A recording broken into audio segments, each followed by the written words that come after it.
Chair of the Citizen Review Board. At this time, the Tuesday, May 25th, 2021 meeting of the Citizen Review Board is now called to order. If you will, please rise for the Pledge of Allegiance. I pledge allegiance to the flag of the United States of America and to the republic for which it stands, one nation, under God, indivisible, with liberty and justice for all. Thank you. Madam Secretary, please conduct the roll call. Banks. Here. Collins. Present.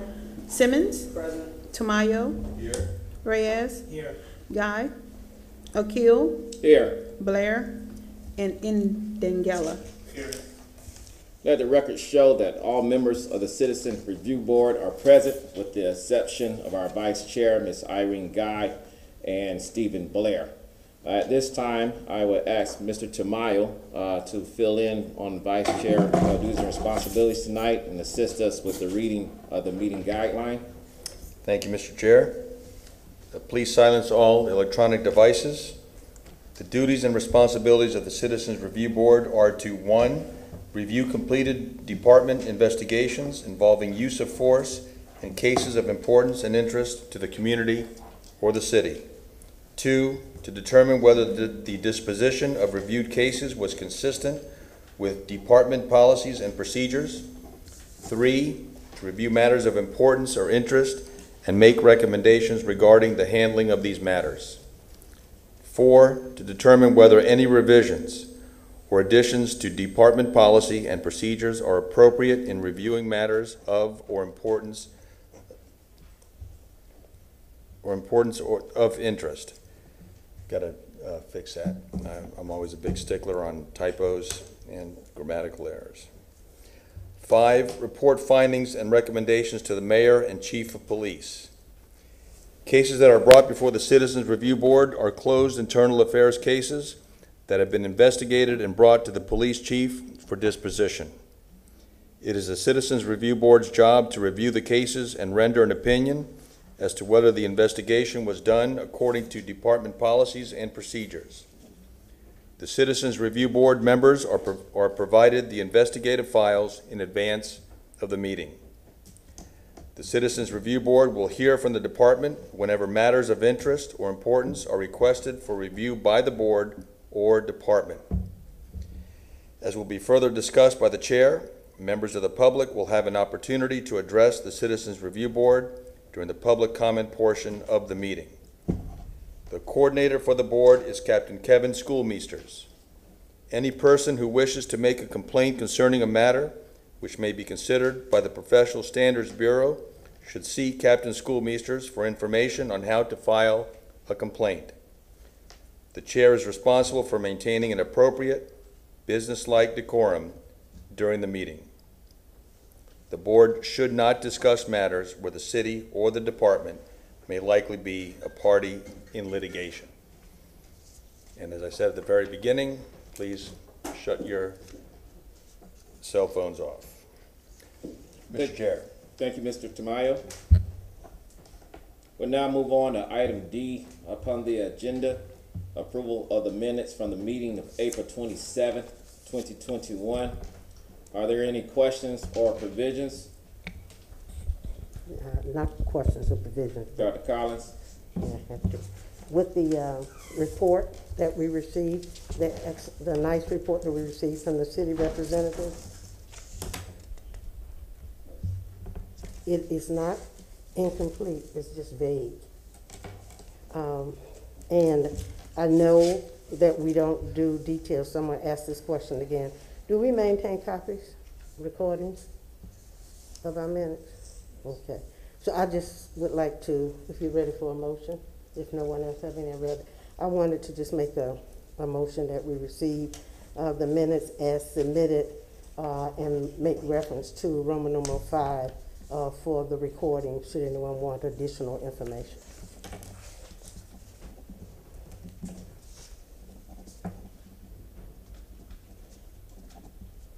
Board Member Dr. Collins has made a motion to approve the minutes of Tuesday, April 27th, 2021, in retrospect of Roman numeral 5 of the recordings of the meetings is also accessible to the public.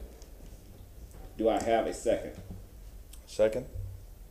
Board member Lincoln Tamayo has seconded the motion of approval of the minutes for the Tuesday, April 27th, 2021 meeting. Any further discussion? We'll now continue with the vote. All in favor say aye. Aye. All opposed say nay. The motion passes. Thank you. Next on the agenda is item E, public comment.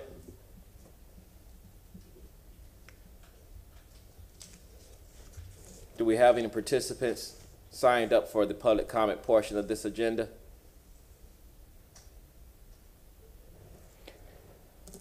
Chair Mike Schmidt, we just checked downstairs. Nobody is down there for the public comment. In addition, I have checked the voice recordings. There were no voicemail messages left by any citizens. Secretary, has there been any written comments? That's going to conclude the public comment portion of the meeting.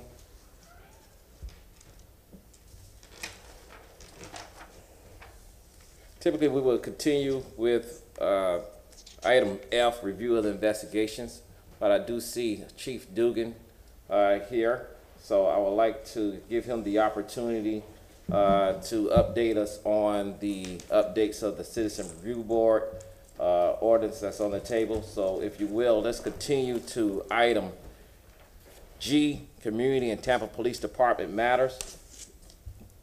Welcome, Chief Dugan. Good evening.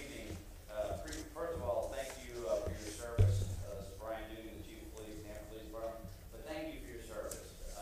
It really does mean a lot to our community. It's very important to our police department that you be here and that you do this.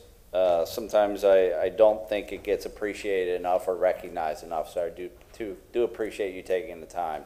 It's a tremendous service to our community and really means a lot to the police department.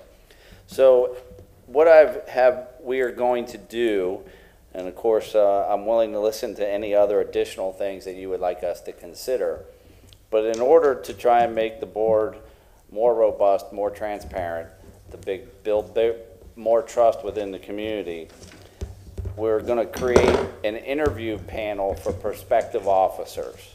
And it'll be 5 people on that panel. 3 of them will be from TPD. 1 of them will be a retired police officer.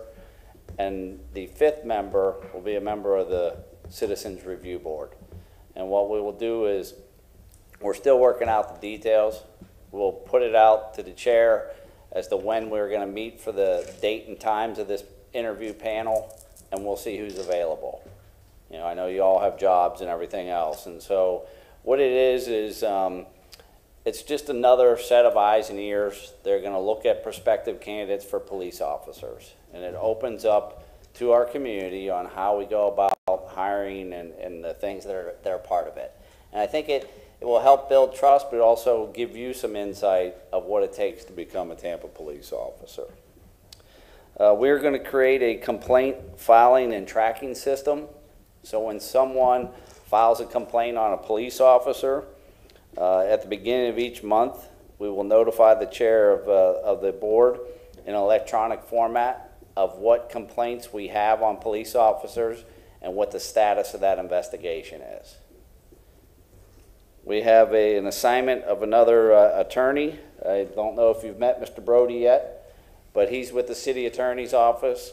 And the idea is, you're all very familiar with Mr. Schmidt, and he does a fine job, but we just thought it would, bolster everyone's trust if you all had your own attorney, so that Mr. Schmidt is still here to answer any TPD legal related questions, but if you had another question outside that realm, Mr. Brody would be more than happy to help you with you. He's with the city attorney's office.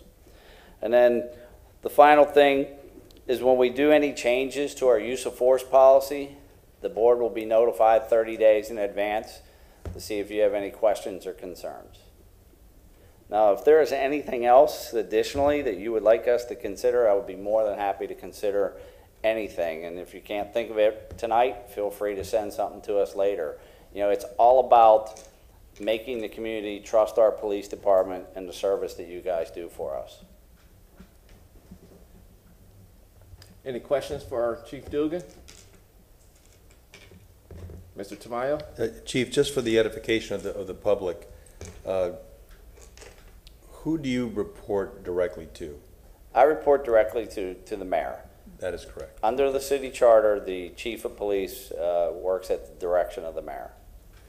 So we would assume that for that reason, at least one, if not more, members of the CRB should be appointed by the mayor as the chief of police reports directly to her or to the mayor. I'm not sure I understand your question, but what I would like to see is an equal number of appointees. Right, but that there is a direct vested interest on the part of the chief executive of the city to have a group of people that mayor is comfortable with in supervising, not supervising, but overseeing Right. the direction of the Tampa Police Department. Yes, correct. And what I would hope is, you know, there have been a couple times where the board has disagreed with my decisions as chief, and that's why we're here. I would hope that if there were any board member that had a problem with the way TPD is operating, the way the chief of police is operating, is that they would reach out to whoever their appointee is, whether they were appointed by the city council, the mayor, or just reach out to me directly. People have done that, and that's what this is all about, is having a better understanding of what the community expects and having the community have a better understanding of what the police department does. Dr. Collins? Yes, previously, there were community meetings that TPD had in each of the districts over our annual period, and we participated with those meetings. Are there any plans after the pandemic, and it's safe, to reinstitute those meetings, and then the CRB would be able to support that effort and interact within the community with TPD? What we're proposing to do, and I haven't brought this forth, but now that you've asked, I'll bring it forth, is what we would like to do is take the meetings out of council chambers and start moving them to different parts of the community throughout the city. It's just, we need to figure out a way to make sure we can get the technology based. So you would have your CRB meetings at different locations. We just have to work out the logistics and all that stuff. There's a lot more that goes into play. We got to make sure that you have directions on how to find the location, that we have the technology to broadcast it and take notes. But that is something that we're thinking about, is moving these meetings more out into the community. And when doing that, I think that's might be where my concerns are, because I remember when we went down to the convention center, and we did get, but it was because of a period of time in our history here. But it would be nice if TPD reinstituted those community meetings, and even if we yield to our monthly meeting for that, when you do those in District 1, 2, and 3, and that gives us the opportunity to interact with TPD, and the community get to see us interacting with you. I thought those were great meetings. I attended, I think I missed one in one area, but while you're looking at doing that, I would ask that we consider you scheduling your meetings. We advocate for your meetings for people to attend. They're in the community. Those people in that community will attend. And if we move our meeting, that would be at least 3 meetings a year where we would be in the community and be in conjunction with showing the unity and support with TPD. No problem. We will definitely set that up. And, you know, as we come out of the pandemic, I would like to be more inclusive and invite you all to more of our different types of ceremonies and things like that too. So I appreciate that suggestion. We'll definitely get that set up and get rolling on that. Is there a proposed date on when some of these additives will be actually implemented within the board? The After The complaint filing tracking system, we're hoping to get done, up and running soon. The interview panel will probably be the next hiring group. So we are looking at hiring a group soon, but it'll probably be the next hiring group. Mr. Brody is here tonight as far as the other attorney. And then as far as the notification of the use of force policy, that all depends. We haven't had any changes recently. So all of this will be implemented within the next 30 days.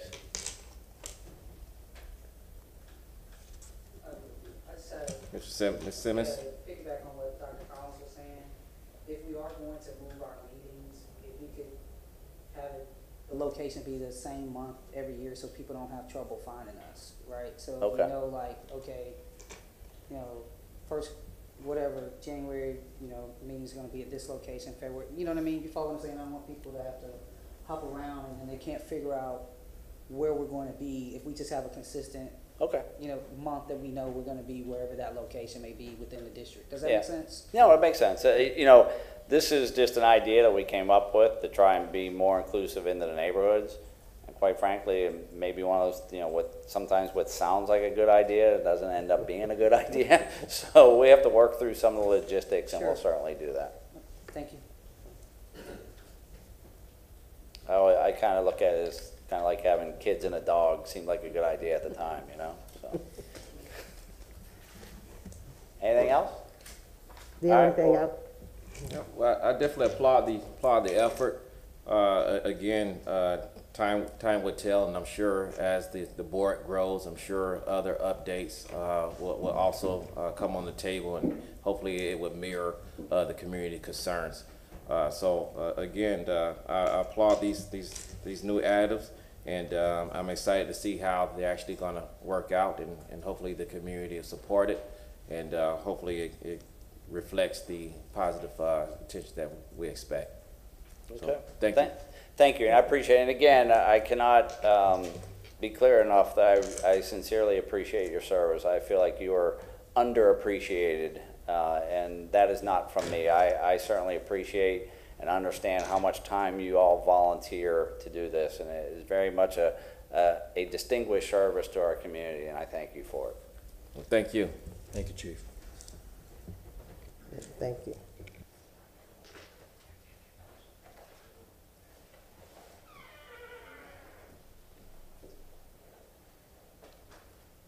We will now turn to continue with the agenda under item F, review of investigations.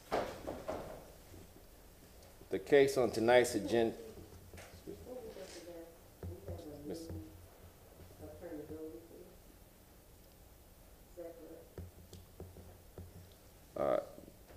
Is there a place where he might be able to at least let us know?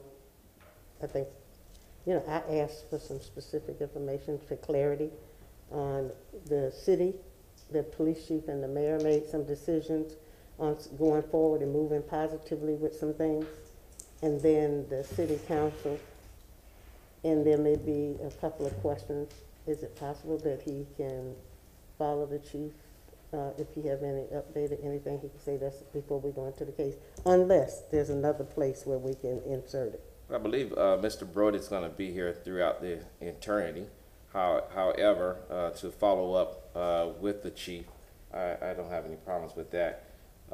Anyone else, we can open it up for discussion, but if the board would like to continue with item H, CRB staff reports and business, to allow Mr. Brody to approach the podium and share with us his presence, that's not a problem. And I'm gonna say. is Any that- objections?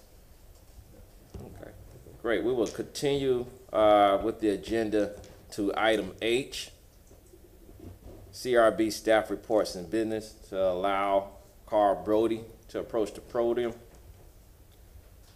Good evening. Good evening. Okay, greetings. Carl Brody. I'm with the City Attorney's Office. I've been with the City Attorney's Office for a little over 6 months now. Before that, I was in government practice, and I've had many years of working with boards, making sure that boards operate efficiently, effectively to achieve their purpose. And that's what I'm here for with the city of Tampa. And I want to be clear that part of the mandate for having me represent this board is that the goal was to have an independent voice. So that's what I'll be for you, independent voice from the legal side, kind of similar to how the city does it, where they have their own individual counsel. So I will pass out cards to, I've passed out cards to a couple of you, but I'm available anytime you want to talk or you have any questions about any matters that are issues for the board or just generally with the city and issues that you have questions about. So I know I did talk to Ms. Collins last week, and we discussed some of the different issues she had. I don't know, would you like to re-raise those questions to the board as well? Or? Just two of them, and that's because I would like the community to hear. One of them was, we talked about just some things that interest us when he was calling and introduced himself. And I was concerned with how he could assist us in making sure that we could communicate to the community that we're meeting, so that the community is not just coming when there's an adverse action that take place, and then they could come on a regular basis and understand what we're doing. That was one. And I think the other one was, there's so much discussion that's going on now. The mayor and the police chief press conference indicating some things that they were going to do. The city council indicating some things that they wanted to do. It leaves a bit of confusion to people in the community. Are we still here? What we're going to do? How would we do it? And even if not today, if you could come back, maybe if not today, but to give some clarity, because I think when we delay, when things like that happen, it just confuses the people even more. Right. Well, I'll address your second question first, and we'll get back to the first one. There is some confusion, and that's on everybody's part, because there's a little push and pull between authority in terms of this board. There will be a meeting on June 17th where the city council will vote on an ordinance that addresses the board and specifically and most importantly looks at the appointment authority. It could have the effect of changing how board members are appointed in terms of which parties get to appoint. It would change the balance from more mayoral appointments to more city council appointments. So that will be before city council on June 17th. Subsequent to that, after that, a question will possibly go to the citizens for a charter question regarding how the citizens want the board to operate. That won't happen until, and it's not guaranteed it'll happen, but it's set right now to happen February 24th of 2022. There will be a workshop where the city council will consider how the CRB is organized, and if there are ideas about ways to do it better, including if you need to have a private independent counsel. That'll be one of the questions that they'll be discussing. So those matters are being considered.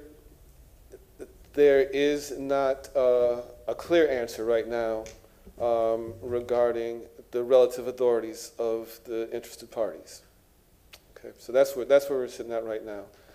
Regarding really a communications question, getting the word out about CRB meetings, that's something that I'll be looking to try to work with the city on to maybe try to heighten your profile some. Right now, you are on the website. All your meetings are listed on the city website. We'll see if there's more that can be done on that end to maybe drive more eyes to it. And we'll see if there's other options that the city might be able to undertake to increase your profile.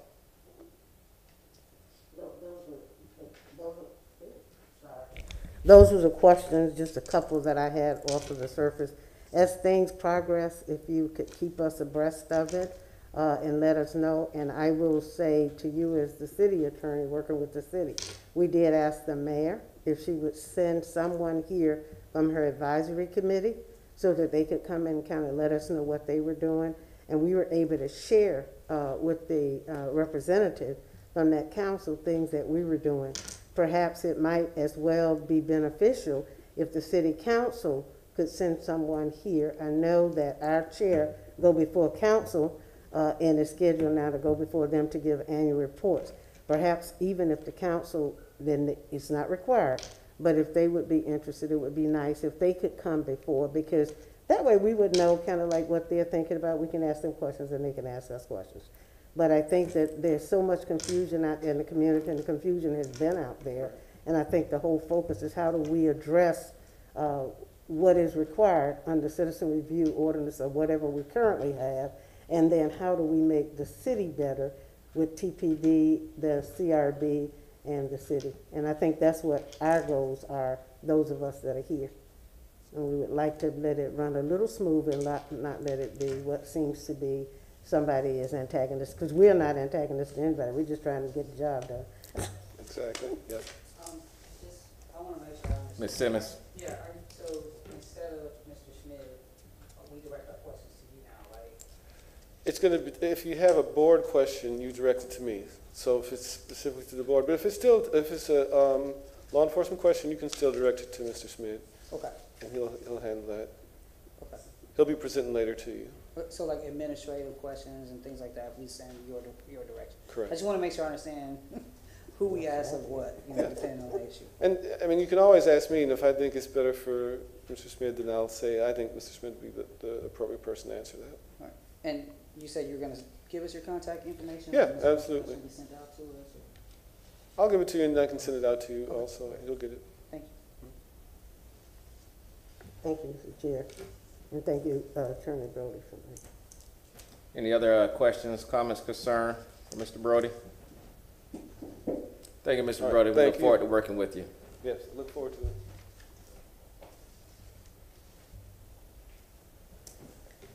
And Since we are still under the item H, Mike Schmidt, you have any announcements or any updates, anything you can share with us in reference to staff reports and business?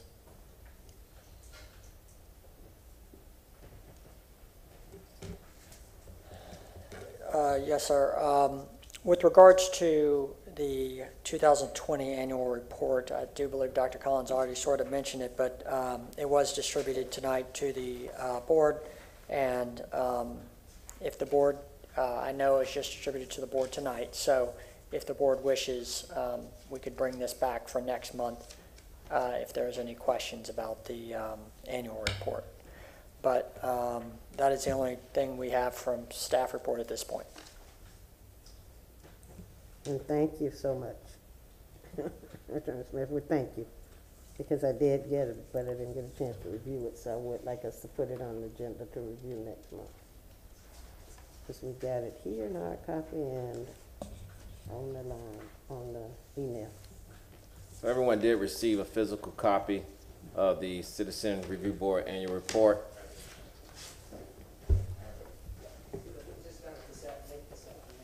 Yep.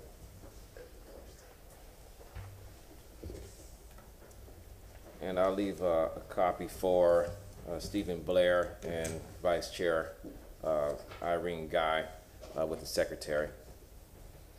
And there was also electronic email sent out as well, so should have it on file.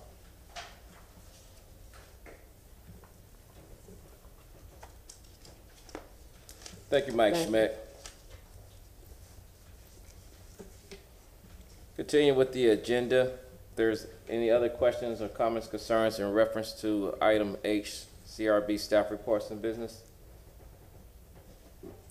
That conclude item H. Thank you, We will- Mr. Chair, for making that adjustment. You're quite welcome. We will now continue with item F, review of investigations.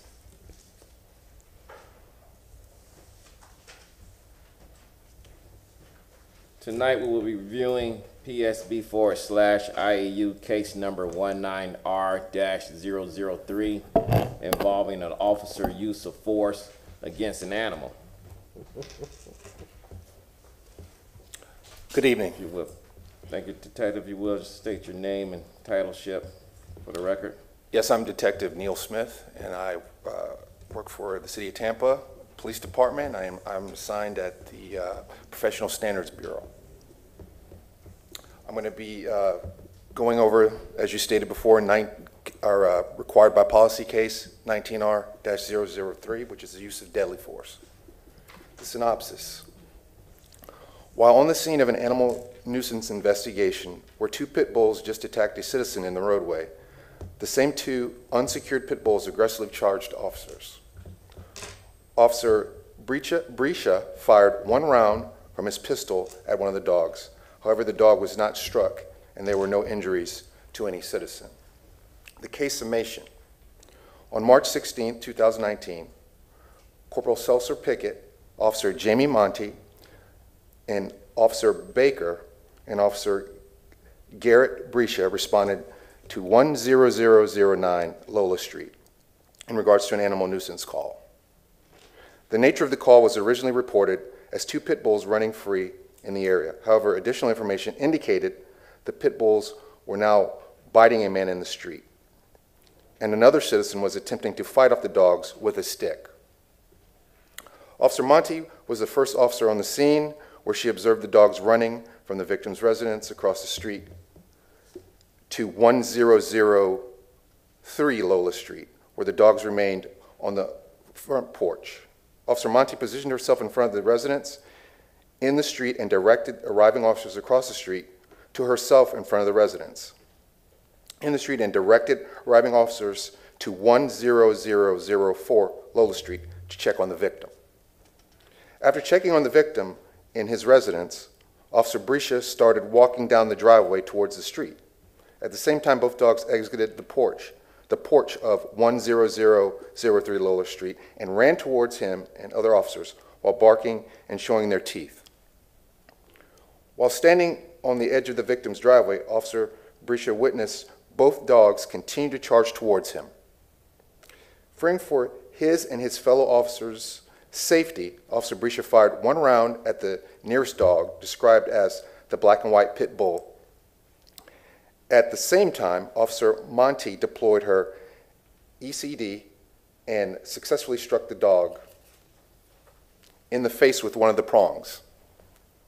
The dog was estimated to be between 5 and 10 feet from the officers. Both dogs responded by retreating to their home across the street, where they climbed a 6-foot privacy fence into the backyard and remained until Hillsborough County Animal Services and the dog owner arrived. Even then, the owner had difficulty controlling his dog while trying to secure them in an Animal Services transport vehicle. Each involved officer was interviewed, and their statements were consistent regarding the aggressive, unprovoked actions of the dogs that attacked a citizen, causing multiple injuries. Furthermore, 2 citizens were also interviewed during the on-scene investigation, who indicated these same dogs frequently run unrestrained, terrorizing the neighborhood, and have attacked smaller dogs in the neighborhood. Officer Brescia successfully qualified with his departmental-issued 6-hour P320 on May 17th of 2018. His firearm was inspected by the Tampa Police Department training specialist, Kenneth Mormon, on March 26, 2019, and was found to be in good working order with no alterations. The disposition. Based on the complete review of the investigation provided by Professional Standards Bureau Internal Affairs Unit, it was concluded that Officer Brescia's use of deadly force was necessary to prevent the potential for imminent injury to himself, other officers, and citizens. Therefore, the finding was no violation of departmental policy or procedures by Officer Brescia. Mr. Tamayo? Detective Smith, you mentioned an ECD. Is that parlance for a taser? Yeah, that's commonly referred to as a taser. Exactly. Okay. Is it part of training that in a situation like this, where the officers are being approached or attacked by dogs, that one of the officers would unholster their taser and the other their firearm, or it's just a matter of preference on the part of the officer? I appreciate the question, but just for me to comment on the training, it would be probably better for a training expert in that field to comment on a tactical situation like that. But to answer your question, it is the preference of, in this situation, of what the officer felt, the threat, and what that officer needed to deploy to stop the threat. So I hope that answers your question. So it would have been just as appropriate for both officers to unholster their firearms In that situation, in that yes. situation? Yes, in a deadly force situation, absolutely. Exactly. And do we know whether there were any other citizens in the near vicinity of where this was occurring? This is a very, the neighborhood, the houses are very close together. People were outside. One of the, which we will refer to him as a victim, was attacked initially. Moments before officers arrived, he sustained injuries to his leg, injuries to his hand, and he had to receive medical attention. And he was present. He was attacked in his front yard by both of the dogs, and his neighbor had to actually come outside with a stick to ward the dogs off. And this is prior to officers arriving. And officers were aware of this through MDT messages. So they were aware that the dogs had already attacked someone, and now they're in the area looking to find the victim. And in this particular situation, when Officer Brescia unholsters his firearm and fires it, his intent is to hit the animal, correct? Yeah, his intent is to stop the threat. Okay, very good. Thank you. Question? Mr. Banks?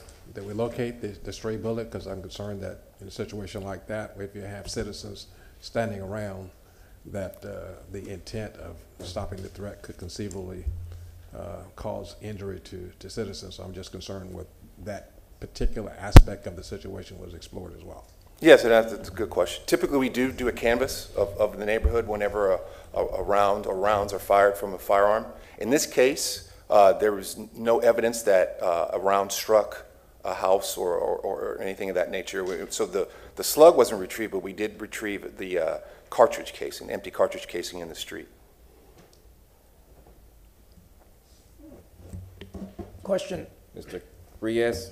So to go back to the deadly force, I'm just trying to understand this. In the application of deadly force, if I understand correctly, the police officer, Brescia, who fired the round, it was his preference to use his firearm, vice a taser. Is that correct?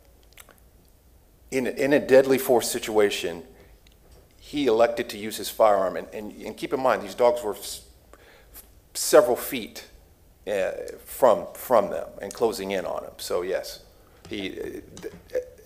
there's no set rule of the choice that you use. Some officers feel more comfortable using a taser to, in a situation like that with an animal. But in this case, these were vicious dogs that already attacked one person. So. Right, I understand Yes. that there's a lot of circumstances involved and it's moving very fast. Correct. I totally understand and appreciate that. Again, this is for my education.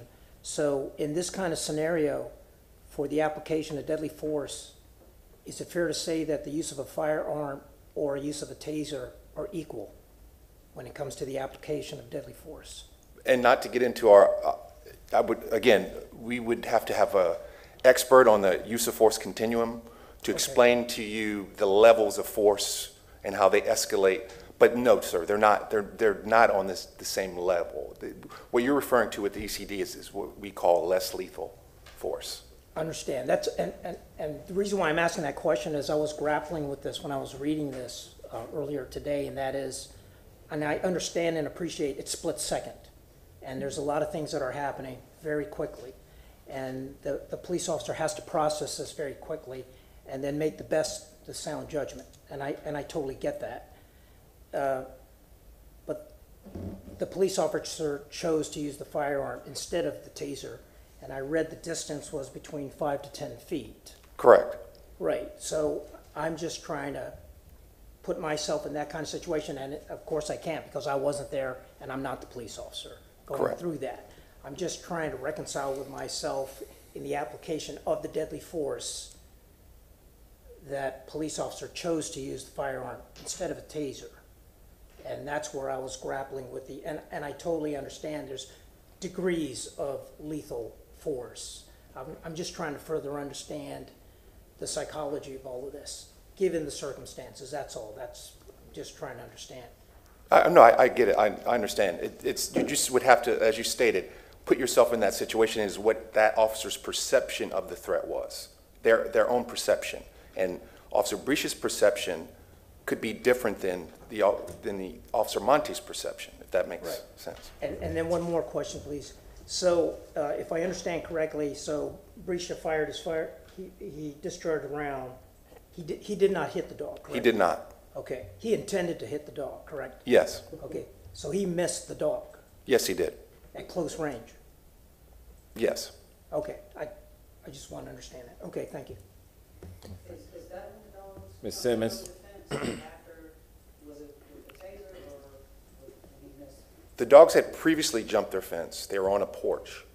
Okay, and then when the officers arrived, that's when they left the porch area and came and rushed the officers and came within several feet of them. One officer fires a taser, the other officer fires his service weapon. And then that's when they jumped back over? Yes, that's when what they I was jumped asking. back over the fence. Right, that's what I was asking. Was Yeah. that when the taser was used or when the firearm was used? Well, they were both fired It is pretty simultaneous. simultaneously, All right, yes. fair enough. Okay, thank you. And the taser hit its mark. Right, One of the prongs did, right. yes. So, Mr. Detective Smith, if you will, my concern is once Officer Monte was the first arrival on the scene, and she, positioned the squad car in a place where she was able to direct other arriving officers, I guess, to a safe location, being the first one on the scene. At that point, they assisted the victim. At that point, they remained to have visual on the dogs that were on the porch. And at that time, Officer Brescia continued to walk down the street. And then that's when the dogs approached him. So in that particular case, when you mentioned the perception of threat, due to the officer continuous investigation of the matter, is when the dogs became a threat. So my concern is at what point after you assist the victim, at what point is it officer's concern versus I believe at the end of the investigation, animal control, who has, I would assume, more experience dealing with animals, were called out to the scene. And it seems that once they were assisting the victim, that the dogs were secured on the porch until Officer Brescia continued the investigation. So at that point, and this is maybe a hypothetical situation, but I understand that that's more of a animal control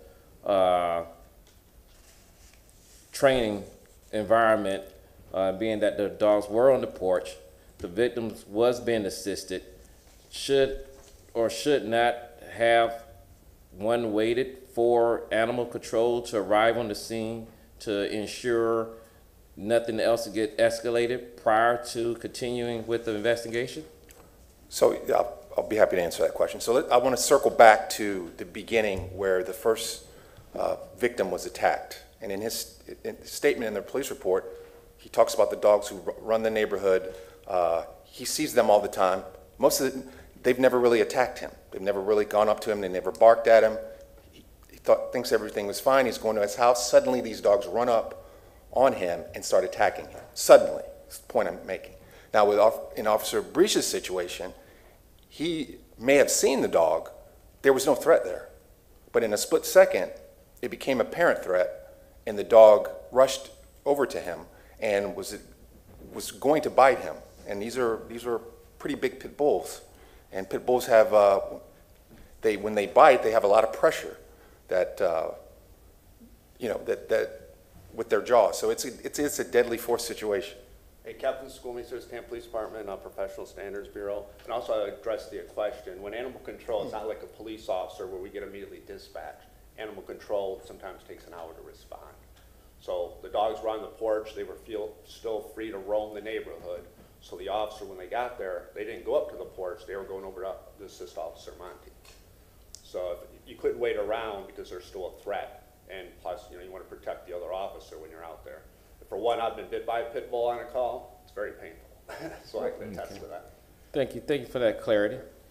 The reason being, I selected this particular case to try to identify if any policy concerns were there with a growing community of pet owners. We had representation in the past with in reference to individual with autism. We understand how in some cases canines play a role in therapy and things of that nature. So my concern was the perception of threat, being that these animals have assisted mankind in such a long history, and their loyalty or their perception of threat may be innocent. So how do we determine as an officer approaching a particular victim that may have a pet that may feel it's doing its job or duty to protect its homeowner or property? Where is that line drawn? So that was my concern in reference to the growing community of pet owners and how these canines play important roles in today's with illness, companionship, and things of that nature. And I understand that there are a lot of families that take such pet ownership as family members of their own as well. So just wanted to ensure that as we grow as a nation, that we make the necessary changes or bring awareness to a growing community that has these pets in homes and in our daily lives. Any other questions for Detective Smith? I want to thank you for pulling it because it kind of directed me to refresh my memory on use of force, particularly as it relates to the animal. And I know people are sensitive to animal, and I looked at it at that, and it was interesting that the chief had indicated that if they make any changes, then they would make sure that they bring the changes before us prior to implementing changes in use of force. So I looked at it from that perspective. I also read in it where these dogs kind of constantly run loose. Yes, and ma'am. I think near the end what I heard is they had to wait, as was so indicated, until animal control was there and the owner of the dog. So am I wrong to indicate that that was a period of time where they waited until animal control and the dog owner was there before they, I'm going to like a better saying, confiscated the dogs and put them in? Well, there was a period of time after the shot was fired and the ECD went off. Right. Animal control was called. The dogs went back over the fence. So once the owner got in, of course, that's how the owner helped secure the animals for animal control. And it seems like somebody in here stated that even the owner had some confrontation from the dogs or difficulty trying to manage the dogs to get them into animal control as well. Yes, he had difficulty. Okay. Yeah, and particularly since you're saying it's a community where there are a lot of people, a lot of children are there. We want to be conscious of the animals, but at the same time, we want to make sure that, I guess, them some pretty bad bites and jaws.